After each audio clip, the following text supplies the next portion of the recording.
मला काय आपल्याकडे भारतात जो आता कुठे ते पहलगामला जो हल्ला झाला, मी ज्यावेळेला त्याच्यावरचं मी पहिलं ट्विट जेव्हा केलं त्यावेळेला मी सांगितलं होतं की ज्यांनी हल्ला केलाय त्यांना ते अतिरेकी दहशतवादी जे कोणी असतील त्यांना आपण धडा शिकवला पाहिजे आणि अत्यंत कठोर असा की त्यांच्या पुढच्या पिढ्यांना लक्षात राहायला पाहिजे. पण दहशतवादी हल्ल्याचं उत्तर युद्ध नसतं, कळलं का? युद्ध हे काय उत्तर नाही. आता अमेरिकेमध्ये 2 ट्विन टावर्स पाडले, पेंटागॉनवरती त्यांनी हल्ला केला म्हणून त्यांनी जरा जाऊन युद्ध नाही केलं, त्यांनी ते अतिरेकी ठार मारले. हे तुम्ही दुसऱ्या देशामध्ये युद्ध परिस्थिती आणायची आणि आता ते काय मॉक ड्रिल करायचं आणि मग ते सायरन वाजवणार वगैरे वगैरे. मुळात ही गोष्ट का घडली हे पण आपण लक्षात घेण्यासारखं आहे. मला असं वाटतं की थोडंसं अंतर्मुख होऊन आपण आपला विचार करणं खूप गरजेचं आहे. पाकिस्तानला काय अगोदरच बर्बाद झालेला देश आहे तो, त्याला काय बर्बाद करणार तुम्ही? आणि प्रश्न असा आहे की ज्या अतिरेक्यांनी हल्ला केला त्या अतिरेकी अजून तुम्हाला हातात सापडलेले नाहीयेत. ज्या ठिकाणी इतके हजारो काय ज्याला आपण पर्यटक जिथे जात आहेत, इतकी वर्ष जात आहेत, तिथे सिक्युरिटी का नव्हती हे मला असं वाटतं हे प्रश्न जास्ती महत्वाचे आहेत.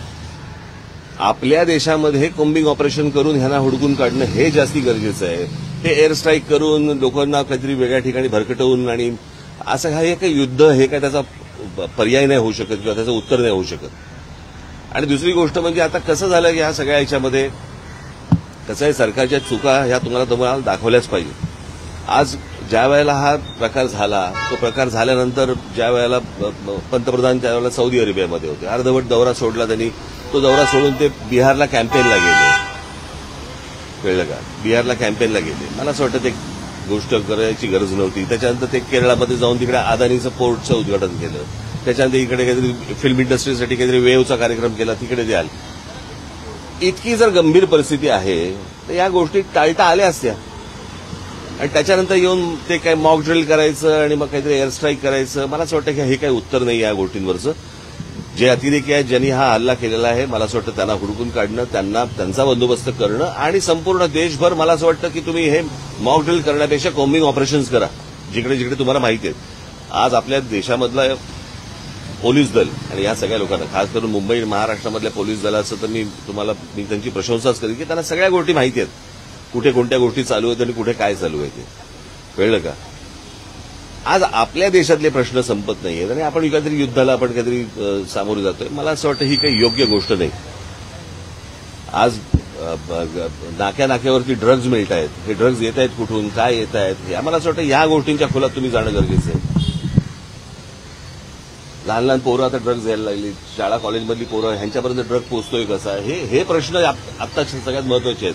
युद्ध हे काही आत्ता ह्याचं उत्तर नाहीये. एअर स्ट्राईकला ऑपरेशन सिंदूर असं नाव दिलेलं आहे. ते प्रश्न परत मी तेच सांगतो ना, हे काही नावं बिवं देऊन ह्याने काही भावनाचा काही विषय येत नाही. प्रश्न असा आहे की तुम्ही नक्की काय पाऊल उचलताय आणि इतके दिवस जे काही कार्यक्रम जे झाले ह्या कार्यक्रमांची काय आवश्यकता नव्हती. ठीक आहे.